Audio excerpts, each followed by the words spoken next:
Lieutenant Colonel Christopher C.Elson. I'm in the 40th Infantry Division, part of Task Force Spartan. My name is First Sergeant A.Reading.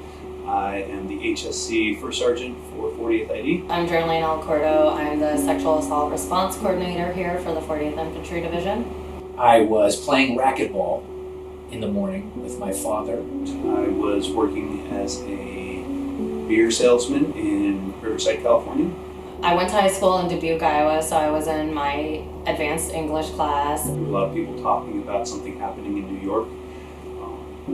Because it happens later in the day in New York, it was still early for us, so it was about 6. The television was always on. We were waiting to go our racquetball turns, and all of a sudden the news stopped, right? Teachers were asking students, does anyone have family members that may have been flying to New York today or this morning, or have any family members in New York? I really didn't see anything until I hit my first stop with the TV.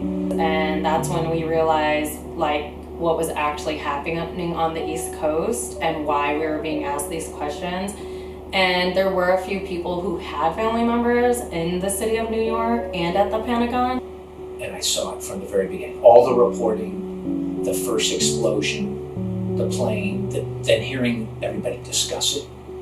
You could see the emotions that it took on people. I sat there behind the bar and talked to the bartender. I remember that day very vividly.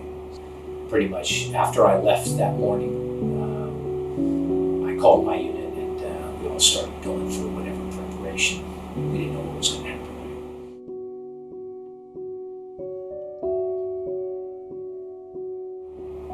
I guess it was a wake-up call for me, in that there was I knew that I needed to do something more with my life. I didn't know what it was. I spent a lot of time thinking about that. I tried going to school, I tried doing other things, and just couldn't find my niche. And then I went and talked to the recruiter, probably January, February timeframe, and went to NUPS, and that was it. I actually took a break from the military.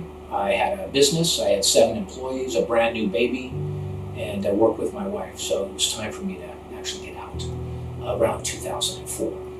But that, we were all in the middle of it, right? So Iraq was going on, Afghanistan had just started, but I had to make a life change, which was sad, but I had to do it. But then evolution happened, and in 2010 I was able to come back in and been going strong ever since. 9/11 happened in September of 2001. I joined in January of 2002, go to basic training. My unit is literally packing up all our stuff, and it's a ghost town every drill. It's literally maybe 10 people at the very most. And most of us are still in high school because that's the only reason we didn't deploy. So it was a little surreal because you feel like you're in a very big organization, but there's only 10 of you when you go and do your monthly training. My mom didn't talk to me for 2 months. My mother, she was very against me joining the Army. And now she couldn't be prouder. When I got back in, I told my wife, hey, I'm going to mobilize. That's going to be part of my life. And right now, this is my 3rd mobilization, so that came to fruition. My mom got over it. Everyone got over it. It was a change that needed to happen in my life, and it just so happened that there was inspiration there.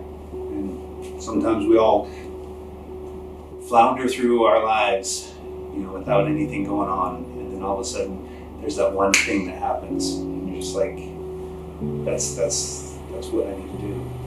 Something's got to change. I don't know what it is, but it's that catalyst that we can all take from, move forward in our life.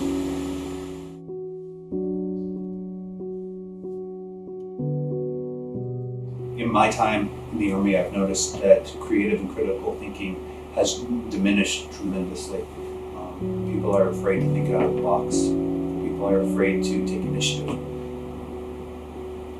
That's over 20 years of war will do that to you. And people keep getting their hands slapped for doing something wrong. If it's wrong, it's the only way you can learn from it. Don't be afraid. The children that are born now, the younger generation, the world they're moving into or part of now is because of 9/11, right? When 9/11 comes and you don't know about it, go to a memorial, listen to the speeches, and because it's part of American history, so you can't get away from it. It's part of our history, so embrace it, learn about it, and be part of it. So I think 9/11 was like a very tragic incident that happened for our country, but it was also an event that brought everyone together and truly emphasized the military isn't just some side force, some like random people. It's the people that are within our community, especially I think the National Guard, and in those smaller communities where there are a lot of people serving in the National Guard, it shows just how many people truly serve quietly.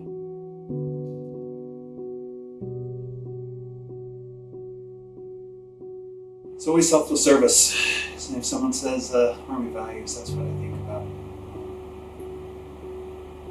And that means putting other people's first. It also means to be that servant leader, right? I'm not always right. You may be right. I'm here for you. It's selfless service, right? We don't do this for any other reason but to serve, right? Some of us that are still in, we're still serving. I'm still having fun. The camaraderie, I get to hang out with guys like you and go through experiences like this and give my mentorship because of my experiences. I wouldn't pass that up for anything. So until they say it's time to get out, I'm going to keep going. To be selfless is what we're doing right now. Like, we're leaving our families, we're leaving our pets, we're leaving people behind so that they can continue to live a normal everyday life. And to me, that is very selfless. That is, you're not asking them to come here. You're not asking anyone else to do it. You're doing it. So I think that's the military value that holds near and dear to me. I tell my wife that if I ever hear the national anthem and I don't get a chill, then that's my sign that I'm done. That I need to take a step back. So we all have that sense of pride and our sense of patriotism. It's just a matter of how much we want to display that.